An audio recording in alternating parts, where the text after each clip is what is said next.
በአሁኑ ወቅት በአሜሪካና በኢራን መካከል እየተካሄደ ያለው ጦርነት ወደ አዲስና አደገኛ ምዕራፍ ተሸጋግሯል። ግጭቱ ከጀመረ 5 ሳምንታትን ያስቆጠረ ሲሆን ፕሬዝደንት ዶናልድ ትራምፕ ኢራንን ወደ ድንጋይ ዘመን የመመለስ ዝግጅት እንዳላቸው በይፋ ተናግረዋል። ይህ ዛቻ በንግግር ብቻ ሳይሆን በተግባር የታየው ኢራን ውስጥ በሚገኝ አንድ ግዙፍ ድልድይ ላይ በተሰነዘረ የሚሳኤል ጥቃት መሆኑም እያነጋገረ ይገኛል። በአንጻሩ የኢራን ባለስልጣናትና ህዝቡ ለዚህ ዛቻ የሰጡት ምላሽ የአገሪቱን የጥንካሬና የመከላከል ቁርጠኝነት የሚያሳይ ተደርጎ ተወስዷል። በተለይም ወደ 7 ሚሊዮን የሚሆኑ ኢራናውያን የመሬት ላይ ጥቃትን ለመመከት መመዝገባቸውን መግለጻቸውና በአሜሪካ ድርጊት ላይ ዓለም አቀፍ የሕግ ባለሙያዎች የሰጡት ትችት የጦርነቱን የወደፊት ዕጣ ፈንታ ይበልጥ ውስብስብ አድርጎታል።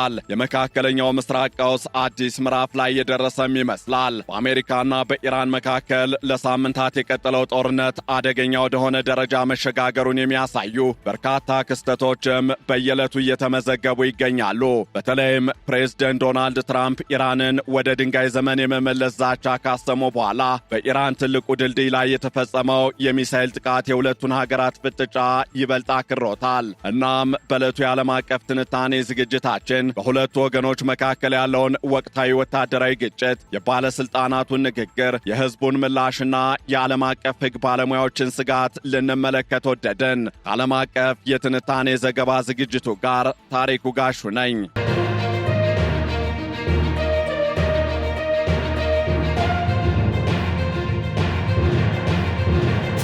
ባለፈው የአውሮፓውያኑ ፌብሩዋሪ 28 የተጀመረውና በአሜሪካ እንዲሁም በእስራኤል ጥምረት እየተመራ ያለው ይህ ጦርነት አሁን ላይ የኢራንን ግዙፍ መሠረተ ልማቶች ኢላማ ማድረግ ጀምረዋል። ፕሬዝደንት ዶናልድ ትራምፕ በቅርቡ በሰጡት መግለጫ በቴህራንና በካራጅ መካከል የሚገኘውን እንዲሁም 136 ሜትር ከፍታ ያለውን የቢዋን ግዙፍ ተንጠልጣይ ድልድይ አሜሪካ ማውደሟን በኩራት ተናግረዋል። ይህ ድልድይ $400 ሚሊዮን ወጪ የተደረገበት እና የኢራን ዘመናዊ ግንባታ ተምሳሌት ተደርጎ የሚወሰድ ነበር። ዶናልድ ትራምፕ ድልድዩ ሲፈርስ የሚያሳይ ተንቀሳቃሽ ምስል በማህበራዊ ገጻቸው ላይ በማጋራት በኢራን ትልቁ ድልድይ ተንኮታኩቷል፣ ዳግመኛም ለአገልግሎት አይውልም በማለት ገልጸዋል። አክለውም ኢራን በአሜሪካ የቀረበላትን ቅድመ ሁኔታ ካልተቀበለች ከዚህ የከፋ ጥቃት ይደርስባታል ሲሉ አስጠንቅቀዋል። ዶናልድ ትራምፕ ይህንን ጥቃት የፈጸሙት ኢራንን ወደ ድንጋይ ዘመን እንመልሳታለን ብለው ከዛቱ በኋላ መሆኑም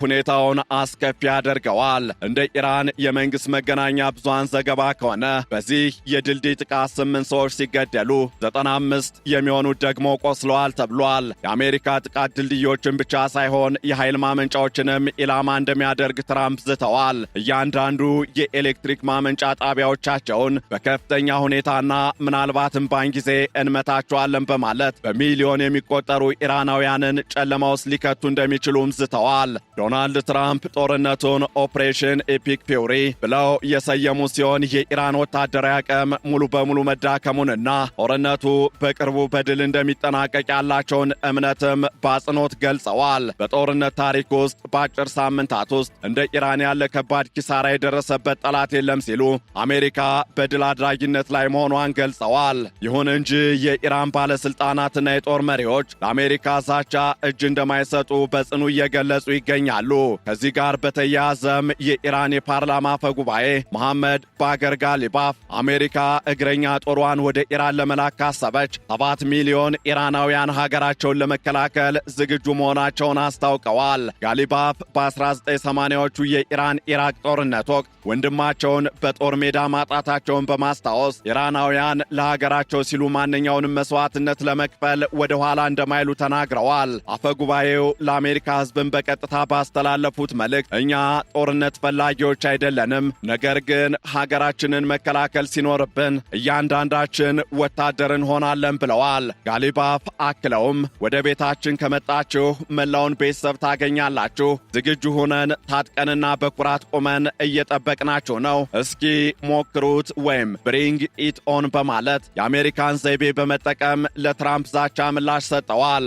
እናም ይህ የ7 ሚሊዮን ፈቃደኛ ተዋጊዎች ቁጥር በኢራን ማህበራዊ ሚዲያዎች ላይ በስፋት እየተሰራጨ ሲሆን መንግስትም የቀድሞ ወታደሮችና ወጣቶች እንዲመዘገቡ ጥሪ እያቀረበ ይገኛል። የኢራን አብዮታዊ ዘብ የባሲጅ ፈቃደኛ ቡድን ዕድሜያቸው 12 የሆኑና ሕፃናትንም ሳይቀር መቀበል መጀመሩን መረጃዎች እየጠቆሙ ይገኛሉ። ይህም ኢራን ለማንኛውም አይነት የምድር ላይ ውጊያ ከፍተኛ ዝግጅት እያደረገች መሆኑን ይጠቁማል። በሌላ በኩል ደግሞ የፕሬዝደንት ዶናልድ ትራምፕ ወደ ድንጋይ ዘመን እንመልሳቸዋለን የሚለው ንግግር በኢራን ሕዝብ ዘንድ ከፍተኛ ቁጣንና ንቀትን ጭሯል።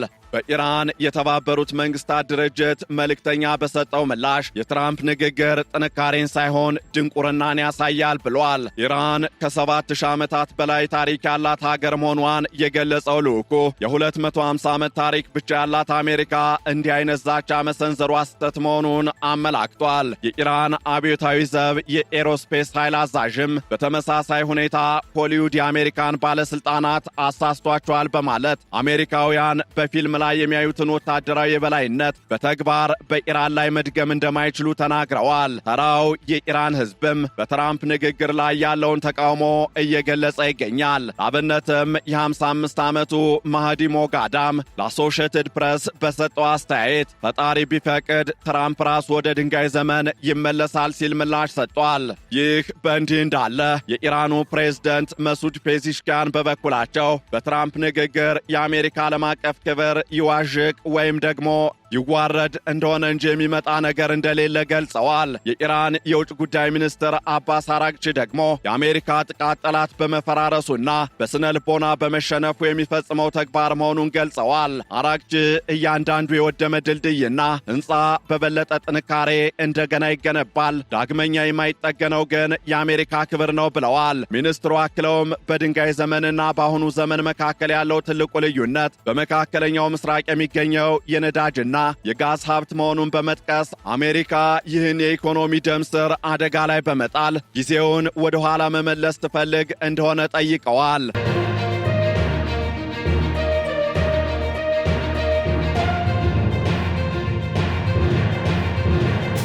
በጦርነቱ ሳቢያ በኢራን በኩል እየደረሰ ያለው ሰብአዊ ኪሳራ እጅግ ከፍተኛ መሆኑ በሌላ በኩል እየተገለጸ ያለ ጉዳይ ነው። የዓለም አቀፉ ቀይ መስቀልና ቀይ ጨረቃ ማህበር ባወጣው መረጃ መሰረትም ጦርነቱ ከተጀመረበት ጊዜ አንስቶ ቢያንስ 1900 ሰዎች ሲገደሉ 20,000 የሚሆኑት ደግሞ ቆስለዋል። አሜሪካ በኢራን ላይ ከ15,000 በላይ የአየር ድብደባዎችን የፈጸመች ሲሆን ትምህርት ቤቶች፣ የጤና ተቋማትና የመኖሪያ ቤቶች መመታታቸውም ተገልጿል።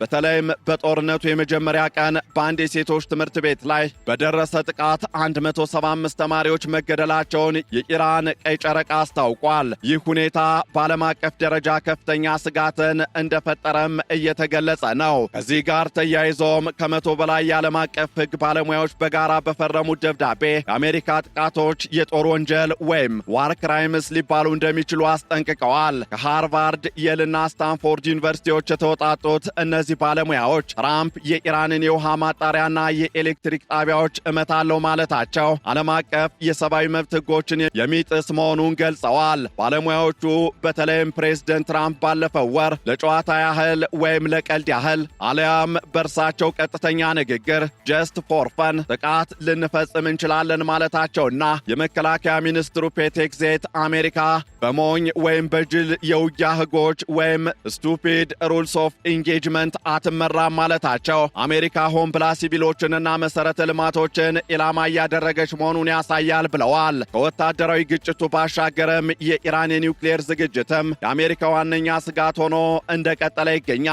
ከዚህ ጋር በተያያዘም ኢስፋሃን በተባለችው ከተማ ኢራን እስከ 90 በመቶ ሊበለጽግ የሚችል 60 በመቶ የደረሰ ዩራኒየም ክምችት እንዳላት ይታመናል። ዶናልድ ትራምፕ ይህንን ክምችት በልዩ ኦፕሬሽን ለመቀማት ሊሞክሩ እንደሚችሉ ቢገመትም ፕሬዝደንቱ ግን አሜሪካና እስራኤል የኢራንን ከፍተኛ መሪ አሊ ኻሜኔይንና የቅርብ ረዳቶቻቸውን መግደላቸውን ተከትሎ በኢራን በኩል ያለው ቁጣና የጠነከረ ምላሽ የመስጠት ፍላጎት ጨምረዋል። እናም የጦርነቱ ቀጣይ ፈንታ አሁንም ግልጽ ሳይሆን እንደቀጠለ ይገኛል። ፕሬዝደንት ዶናልድ ትራምፕ ጦርነቱ በሚቀጥሉት 2 እና 3 ሳምንታት ውስጥ እንደሚጠናቀቅ ቢተነብዩም ኢራን ግን የበለጠ አጥፊና ከባድ ጥቃቶችን እንደምትሰነዝር ዝታለች። ከዚህ ጋር ተያይዞም የኢራን ወታደራዊ ቃል አቀባይ ተካፋይ ኢብራሂም ዞልፋጋሪ ጠላቶቻቸው ቋሚ ጸጸትና እጅ መስጠት ውስጥ እስኪገቡ ድረስ ጦርነቱ እንደሚቀጥል እየተናገሩ ይገኛሉ። ይህ በእንዲህ እንዳለ የዓለም አቀፍ የነዳጅ ዋጋ በበርሜል $108 በመድረሱ የዓለም ምጣኔ ሀብት እየተናወጠ ይገኛል። የተባበሩት መንግስታት ዋና ጸሐፊ አንቶኒዮ ጉተሬዝም ዓለም ወደ ሰፊ ጦርነት እየገባች መሆኗን በማስጠንቀቅ አስቸኳይ የተኩስ አቁም እንዲደረግ ጥሪ አቅርበዋል። ከዚህ ባሻገርም የአሜሪካና የኢራን ጦርነት ከሁለቱ ሀገራት አልፎ ለዓለም ሰላም ትልቅ ስጋትን ደቅኗል። ፕሬዝደንት ትራምፕ ወታደራዊ የበላይነትና መሠረተ ልማቶችን ማውደምን እንደ ስኬት ቢቆጥሩትም ኢራን ግን በሕዝባዊ ንቅናቄና በታሪካዊ ጥንካሬዋ ለመመከት እየሞከረች ትገኛለች። በጦርነቱ እየተጎዱ የሚገኙ ሲቪሎች ቁጥር መጨመር እንዲሁም የመሠረተ ልማቶች መውደም አሜሪካን ለጦር ወንጀል ክስ ሊያጋልጣት እንደሚችልም የሕግ ባለሙያዎች ማስጠንቀቂያ በዋሽንግተን ላይ ያለውን ጫና ይጨምረዋል። ጦርነቱ ዶናልድ ትራምፕ እንዳሉት በቅርቡ ይጠናቀቃል ወይስ ወደ ሰፊ ቀጠናዊ ጦርነት ያድጋል የሚለው ጉዳይ በሚቀጥሉት ሳምንታት በሚወሰዱ እርምጃዎች የሚታይ ይሆናል። ሆኖም ግን የሁለቱም ወገኖች የቃላት ጦርነትና በትክክለኛ የጦር ሜዳ የሚታየው እልህ አስጨራሽ ግጭት ሰላም አሁንም ሩቅ መሆኑን ያመለክታል። በሌላ በኩል ደግሞ የአሜሪካና የኢራን ጦርነት ከወታደራዊ ፍጥጫ ባለፈ የሀገራት ክብር፣ የታሪክ የበላይነትና የዓለም አቀፍ ሕግጋት መፈተኛም ሆኖ እየተወሰደ ይገኛል። ፕሬዝደንት ትራምፕ በቴክኖሎጂና በወታደራዊ የበላይነት ኢራንን ለማንበርከክ ቢሞክሩም ኢራን በበኩሏ በሕዝባዊ ንቅናቄና በታሪካዊ ጽናቷ ለመመከት እየጣረች መሆኑም የዚህ ጦርነት አንድ ማሳያ ተደርጎ ይወሰዳል። የድልድዮች መፍረስና የመሠረተ ልማቶች መውደም በቀላሉ ሊተኩ ቢችሉም በሁለቱ ሕዝቦች መካከል እየተፈጠረ ያለው ጥላቻና በዓለም አቀፍ ደህንነት ላይ የደረሰው ጠባሳ ግን ለብዙ ዘመናት የሚቆይ ይሆናል። የዓለም ሰላም በአሁኑ ወቅት በዲፕሎማሲያዊ ጥረቶችና በሁለቱም ወገኖች በጎ ፈቃደኝነት ላይ የተንጠለጠለ ቢሆንም የጦርነቱ ነበልባል ግን አሁንም እየተጋጋለ ይገኛል። ጦርነቱ በትራምፕ ትንበያ መሠረት በቅርቡ ይጠናቀቃል ወይስ ወደ ሰፊ ቀጠናዊ ቀውስነት ያመራል የሚለው ጥያቄ ግን የዓለምን ትኩረት የሳበ ትልቅ አጀንዳ ሆኖ ቀጥሏል። ኢራን ወደ ቤታችን ከመጣህ ቤተሰቡን በሙሉ ታገኛለህ ስትል፣ ትራምፕ ደግሞ ወደ ድንጋይ ዘመን እንመልሳችኋለን ማለታቸው ግጭቱ ከፖለቲካዊ ልዩነት ባለፈ ወደ ግላዊና ብሔራዊ የጥፋት ጉዞ እያመራ መሆኑን ያሳያል። ይህንን ዓለም አቀፍ ትንታኔ ስናዘጋጅ ቢቢሲ፣ ሲኤንኤን እና ሲቢኤስ ኒውስን በዋቢነት ተጠቅመናል።